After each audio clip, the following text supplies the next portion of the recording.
Okay, determine the volume contraction of a solid copper cube. Cube एक और इस पर प्रेशर लग रहा है पानी का, पानी के अंदर है ये, हाइड्रोलिक प्रेशर पानी लगाता है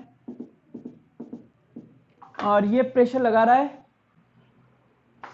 पास्कल में दे रखा है, एमकेएस यूनिट है, सीजीएस यूनिट है, कोई दिक्कत नहीं है, इतना प्रेशर लगा रहा है और आपसे पूछ रहा है डिटरमाइन द वॉल्यूम कॉन्ट्रैक्शन, यानी कि डेल्टा वी पूछा है। साइड दे दी होगी इसने 10 सेंटीमीटर, तो यानी कि वी भी दे दिया, वॉल्यूम 10 सेंटीमीटर का क्यूब, यानी कि 10 सेंटीमीटर को मीटर में चेंज कर दो और फिर इसका क्यूब ले लो, है ना। 10 की पावर -1 का क्यूब क्या होगा, 10 की पावर -3 मीटर क्यूब।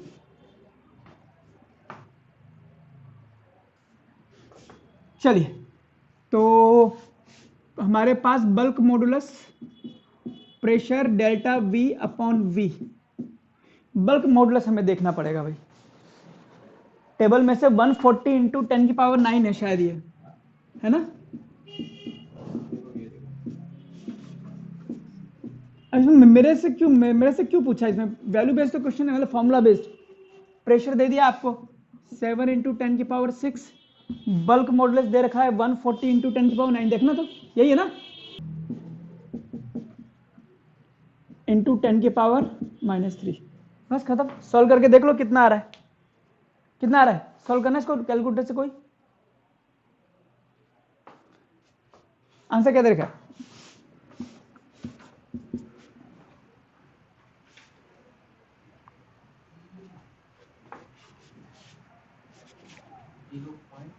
हाँ 0.05 सेंटीमीटर।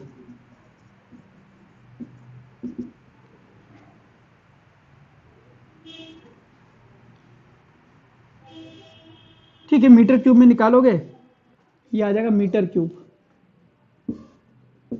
सेंटीमीटर में चेंज कर लेना, आ जाएगा, कोई बड़ी चीज नहीं।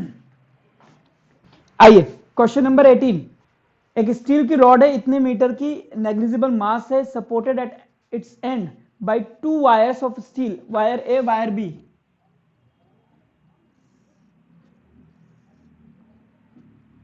ये है ए वायर और ये मान लीजिए बी वायर है, ठीक है भाई। कितना लेंथ इसका, 1.05 मीटर की लेंथ है। Equal wire A B are equal, shown a figure, the cross section area of the wire A and B is 1 and 2 metre, यानी कि इसका जो क्रॉस सेक्शन एरिया है 1 मीटर स्क्वायर, 1 मिलीमीटर स्क्वायर, और इसका है cross section area 2 millimetre square. इज्जत से, at what point along the rod should a mass m suspended, suppose करो मैंने यहां पे कोई मास m लटका दिया है, तो ये कितना आएगा ये आपको निकालना है। शर्त क्या दे रहा है, इक्वल स्ट्रेस प्रोड्यूस करना है फॉर इक्वल स्ट्रेस, और दूसरा equal strain, I am not wrong.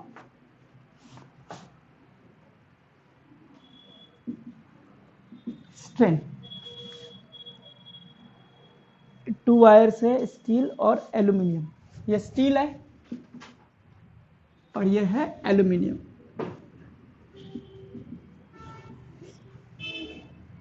चलो साहब जल्दी कीजिए, क्वेश्चन समझ में आ गया सबको।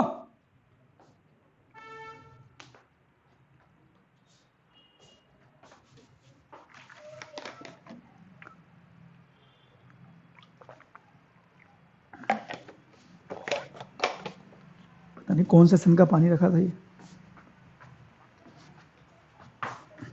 आइए, इक्वल स्ट्रेस दोनों में, इसका तो मास नहीं है, ठीक है,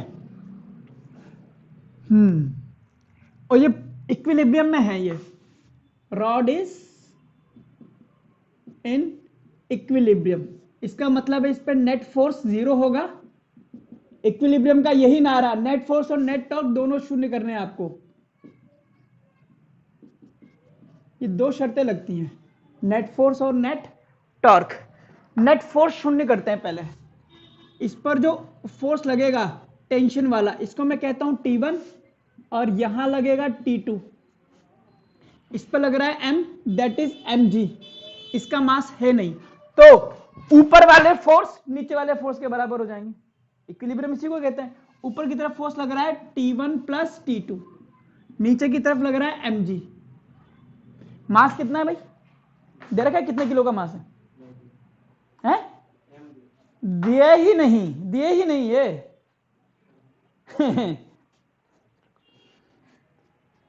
चलो भाई, एक तो निकल गया। नेट टॉर्क शून्य करना है, तो इस पॉइंट के अबाउ, क्योंकि आपको पता है कि अगर नेट फोर्स 0 है तो टॉर्क किसी भी पॉइंट के अबाउट निकालो एक ही निकलता है। ये बात हमने रोटेशन में पढ़ रखी है। तो इस पॉइंट के अबाउट हम टॉर्क निकालते हैं। ये पूरी लेंथ हमारे पास L है, तो ये जो टॉर्क लगाएगा ऊपर की तरफ, यानी कि ऐसे घुमाएगा, और ये इसको ऐसे घुमाएगा। ऐसे घुमाएगा तो बाहर की तरफ, यानी कि पॉजिटिव, और ये वाला नेगेटिव। तो इसका आएगा नेगेटिव टॉर्क। याद कर सकते हैं, जब भी आपके पास क्लॉकवाइज घूमता है तो नेगेटिव टॉर्क होता है, और चल रहे, हाँ, क्लॉकवाइज घूमता है तो नेगेटिव, क्लॉक ही है ना, हाँ, और एंटी क्लॉकवाइज घूमता है तो पॉजिटिव टॉर्क लिखते हैं। आप ऐसा कर सकते हैं, मैं तो रखता भी नहीं हूं। आगे छोटे पैर वाली कैसा लगा?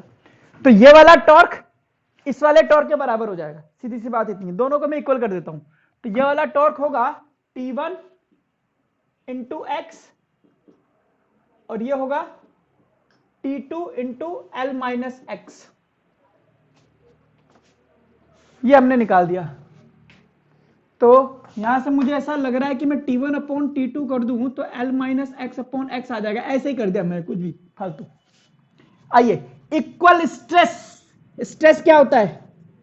फोर्स अपॉन एरिया, यानी कि इक्वल स्ट्रेस। ओके, स्ट्रेस ही हो गया। ओके, यानी कि टेंशन अपॉन एरिया। तो स्ट्रेस फॉर स्टील और स्ट्रेस फॉर एल्यूमिनियम। स्टील का स्ट्रेस किसकी वजह से आएगा? T1 इसको जो नीचे खींचेगा, और एरिया है इसका 1 millimetre square, should be equal to T2 upon 2 millimetre square. तो T1 अपॉन T2 मिल गया आपके पास 1/2। हाँ, काम आ गया। एक्स की वैल्यू देखो, कूद कूद करके बाहर आएगी। फ्रॉम इक्वेशन नंबर 1, कहाँ है ये रहा।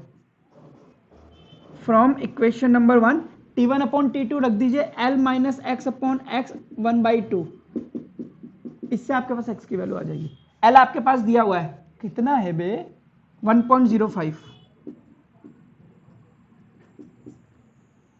इसको सॉल्व करोगे तो मेरे हिसाब से x आ जाएगा। आंसर देखना इसका क्या है, 0.7 मीटर। खत्म। आइए, इक्वल स्ट्रेन। इसमें आने वाला स्ट्रेन होगा delta L upon L steel का, और इसमें आने वाला स्ट्रेन होगा delta L upon L aluminium का। दोनों बराबर कर रहे हैं, delta L upon L steel के, delta L upon L aluminium के। डेल्टा L कितना आएगा पता नहीं, LS और ये पता है, तो delta LS upon delta L aluminium. LS कितना है?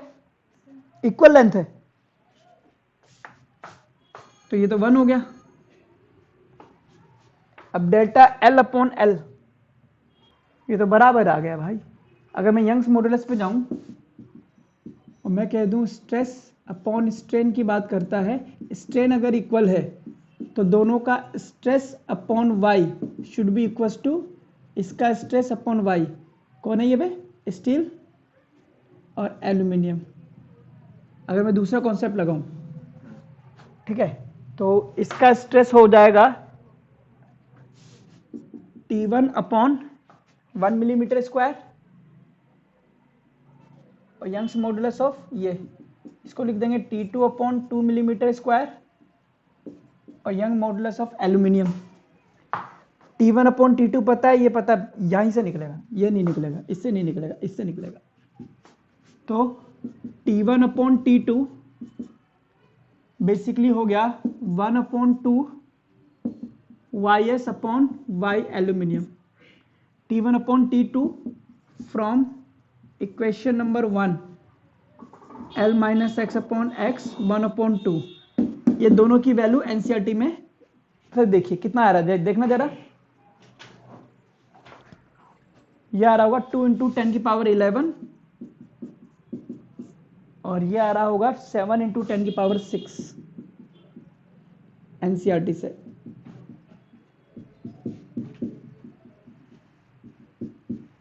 जब इसको आप सॉल्व करेंगे 10/7 आ जाएगा ये,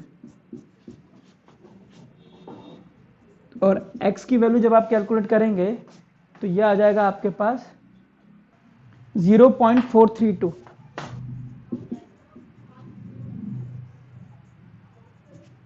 चलिए 10 है ये, ठीक है, बुरा है भाई। मैंने इस पॉइंट के अबाउट टॉर्क निकाल दिया, तो ये इसको इधर घुमा रहा है, तो इधर वाला टॉर्क और इधर वाला टॉर्क दोनों बराबर हो जाएंगे। तो ये वाला टॉर्क क्या हो गया, T1 into x T2 into L minus x. बस इसकी मुझे जरूरत नहीं पड़ी, नॉट रिक्वायर्ड। रिक्वायर्ड इसलिए नहीं क्योंकि मास नहीं दे रखा कंजर ने। खत्म। 19 तले कहता है एक वायर है इस तरह से और माइल्ड मतलब बहुत कमजोर लचीला सा स्टील वायर का लेंथ 1 मीटर है और एरिया है इसका 0.5 10 की power -2 centimetre square. Is stretched well with in its elastic limit. Elastic limit है वहीं तक, है ना, यानी कि हुक स्लो लगेगा। हॉरिजॉन्टली बिटवीन 2 पिलर्स खींच दिया है। अब यहां पर आपने 100 ग्राम मास लटका दिया है। अब 100 ग्राम मास लटकाने से ये थोड़ा सा बेंड हो जाएगा। ये बहुत ज्यादा करा दिया, बेसिकली ये ऐसे बेंड होगा, ये इतना सा। अब मैं इसको थोड़ा बड़ा चढ़ा करके दिखाऊंगा ताकि हमें इजीली दिख जाए। फिर जो भी है,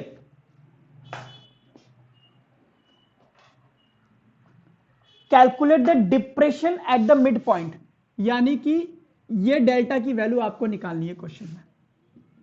थोड़ा सा बड़ा करके डायग्राम बना देता हूं, जूम करता हूं मैं इसको 5x से।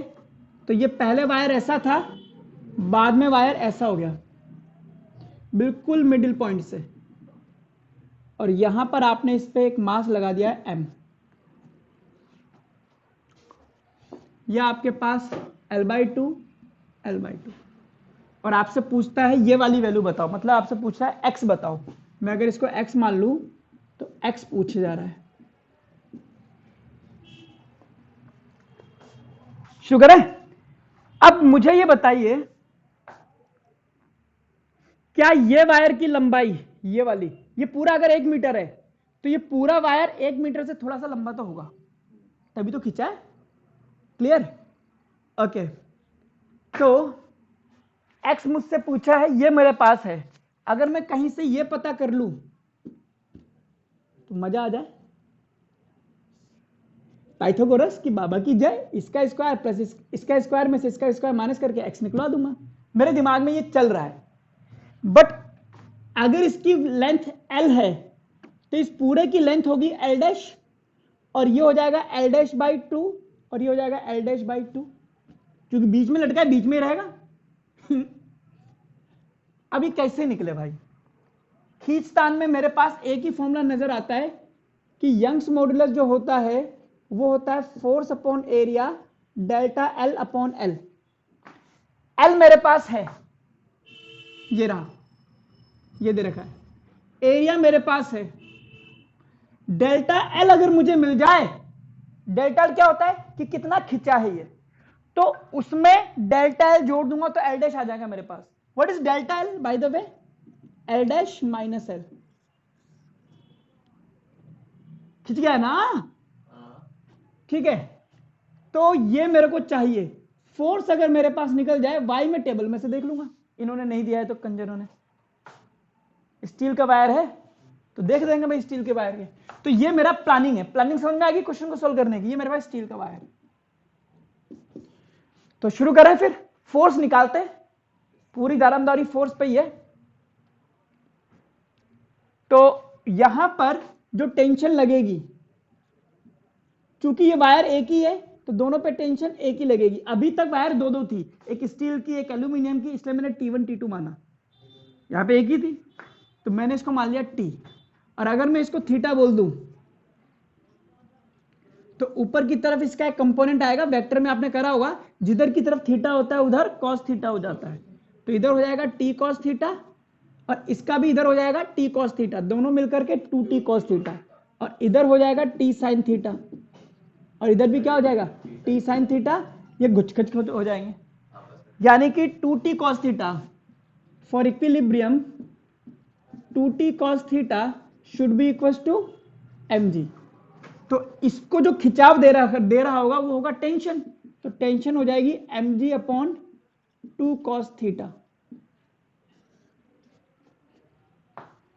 फोर्स भी निकल गया मेरे पास, y हो गया mg upon 2 cos theta, l a delta l। अगर मैं इसको a कह दूं, इसको b कह दूं, इसको c कह दूं, तो ये हो गया मेरे पास इक्वेशन नंबर 1।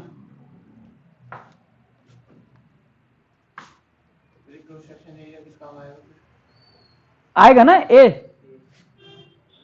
इसका क्रॉस सेक्शन एरिया तो है। चलिए देखते हैं डेल्टा एल क्या होगा, A B plus B C मतलब एल डैश, ये क्या है A B plus B C minus L.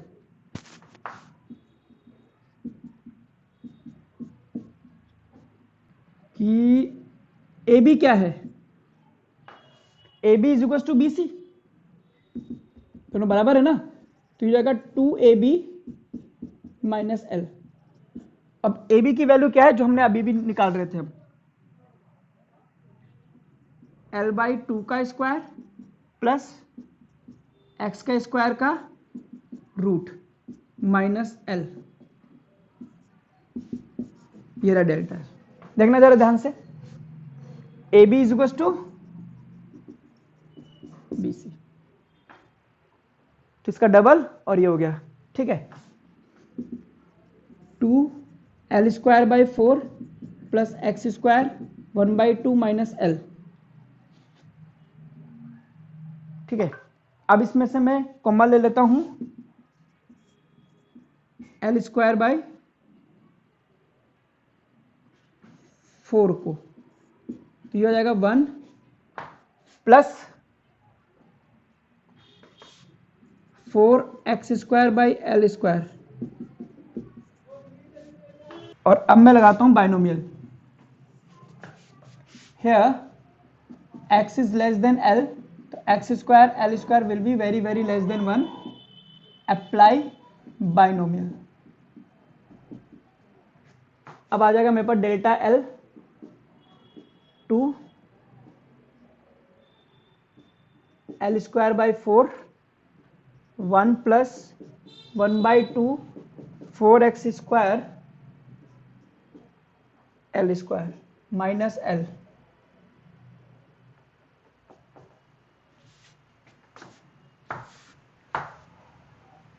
है ना।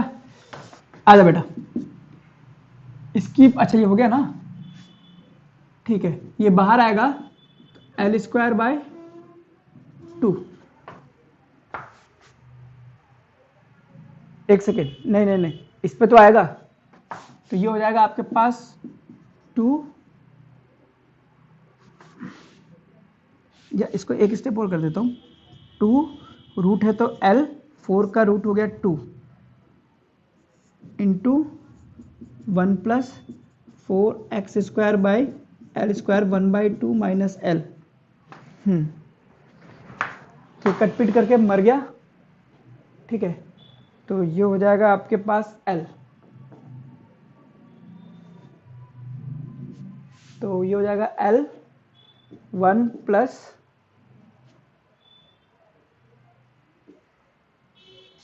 4 नहीं बनने में लग गया ना, 1 प्लस 1/2 को काट दो तो जाएगा 2x² L स्क्वायर। मैथ से भाइयों, फिजिक्स नहीं पढ़ा रहा ये, मैथ चल रही है मेरी। तो जाएगा L plus 2x² by L minus L, cut गया। तो डेल्टा L आ गया मेरे पास 2x² by L, L is equal to 1 metre, तो डेल्टा L आ गया 2x²। चलो इस वाले फॉर्मूले में मेरे पास इसकी भी वैल्यू आ गई। अब मेरे पास सिर्फ cos थीटा नहीं है, अब मेरा काम हो जाएगा। हाँ, उसमें हम f की जगह पे mg रख के mg की वैल्यू और l हमारे पास गिवन ही है, L आपके पास गिवन है, ये है हमारे पास। डेल्टा l को वहां लेके जाते यंग मॉडुलस नीचे आ जाता, F कितना है, F की वैल्यू कैसे रखता, mg रख देते ना। mg कैसे, F mg के बराबर है क्या, यही तो संकट ही है। ये तो क्या कह रहा है, F is equal to mg कैसे रख रहा है, देखना जरा। F क्या है, जो फोर्स लग रहा है, फोर्स कौन सा लग रहा है, ये टेंशन वाला, और ये इस mg को देखो, इसको ध्यान से, t की वैल्यू तो है ना, तो t की वैल्यू तो निकाली मैंने, ये ले t की वैल्यू ये आ गई उस थीटा की टर्म में, कहां से रख देगा। F is equal to mg है क्या यहाँ पे, ये बता, F कौन सा है, ये F कौन सा फोर्स है, जो टेंशन वाला ना, ये वाला, तो यानी कि टेंशन है F की जगह, और टेंशन की वैल्यू कितनी है, mg, t is equal to mg है, t का एक कंपोनेंट उसको बैलेंस कर रहा है ना।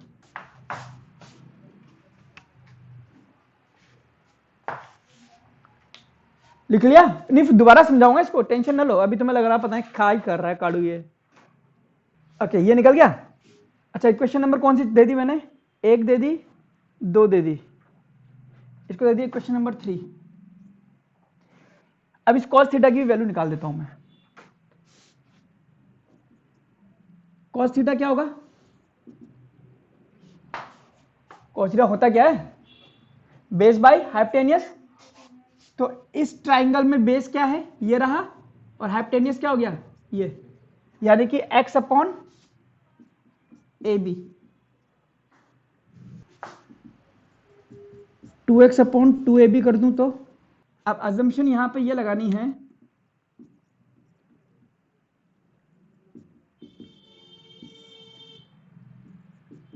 ab is almost equals to l/2,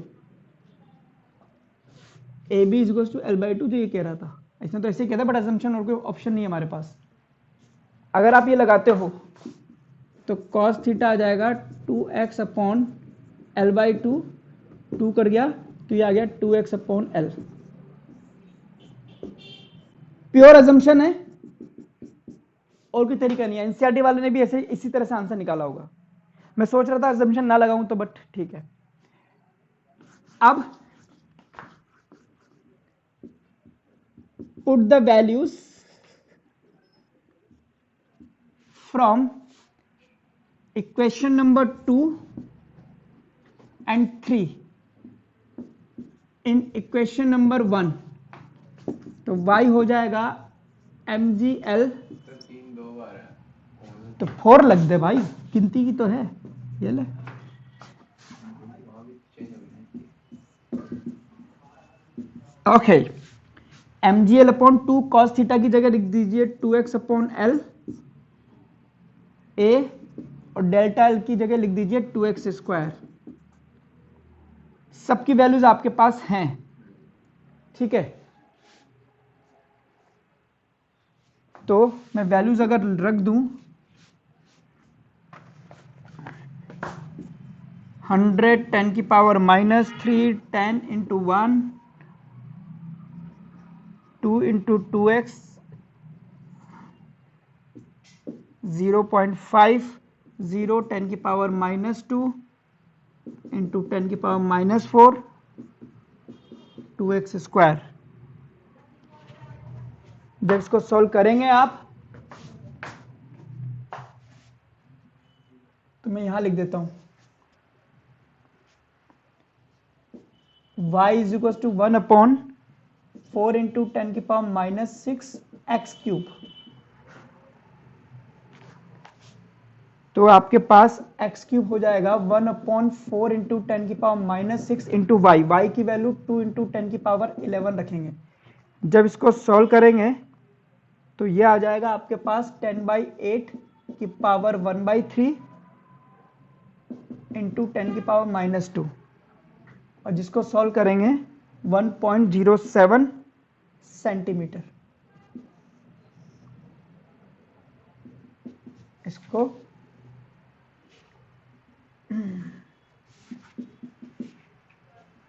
1.07 into 10 की power -2 metre and this is your answer, bloody answer. सुन लो अब एक बार, रोक दीजिए जो भी आप कर रहे हैं, मोटा मोटा आइडिया करते हैं क्वेश्चन है क्या। रोकिए एक बार। ये कहता है एक वायर है जिसके सेंटर पे इसको आपने खींच दिया है, तो ये हल्का सा खिंचता है। ये डेल्टा एल बहुत छोटा है, इतना छोटा है कि हमने इस वाली लेंथ और इस वाली लेंथ को अजम्पशन लेकर के यहां पर बराबर मान लिया। देख लीजिए, है ना, वरना ये तो लेंथ लंबी थी ना, हमने इस वाली लेंथ को इसके बराबर लेकर के देखिए यहां पे अजम्पशन माना, ये इतना छोटा है। तो हमने क्या करा कि यार ठीक है, यंग्स मॉडुलस है कि इस वायर पे लगने वाला फोर्स जो इसको एलोंगेशन दे रहा है, इस वायर को जो खींचेगा टेंशन फोर्स, वो यहां पे रख देंगे। ओरिजिनल लेंथ इसकी जो थी A/डेल्टा एल। क्वेश्चन मेरा सॉल्व हो जाता, बट मेरे को F निकालना था। T है क्या, तो मैंने कहा T की वैल्यू निकालता हूं। तो यहां देखा तो T के दो कंपोनेंट हो रहे थे, अगर इसको थीटा मानूं, ऊपर हो रहा था T cos थीटा, इधर होता T sin थीटा, इन्होंने मार दिया तो 2T cos थीटा बराबर आ गया मेरे पास mg के। तो T की वैल्यू मैंने यहां पे सबसे पहले निकाली, इस फॉर्मूले में रखने के लिए T की वैल्यू मैंने निकाली। जैसे T की वैल्यू रखी, मेरी जिंदगी हो गई खराब। खराब ये हो गई कि मेरे पास दो अननोन क्वांटिटी आ गई, एक आ गया ये थीटा, एक आ गया डेल्टा एल, बाकी सब मेरे पास था। तो अब मेरे पास था तो मुझे थीटा की भी वैल्यू निकालनी थी और डेल्टा एल की भी निकालनी। पहले मैंने कहा डेल्टा एल की निकाल लेते हैं। तो डेल्टा एल की वैल्यू क्या होगी कि इस पूरी वायर की लेंथ में से इसकी लेंथ माइनस कर दो। कि सर आप तो इसको इसके बराबर मान रहे हो, इसको इसके बराबर मान रहे हो, तो डेल्टा एल 0 कर दो।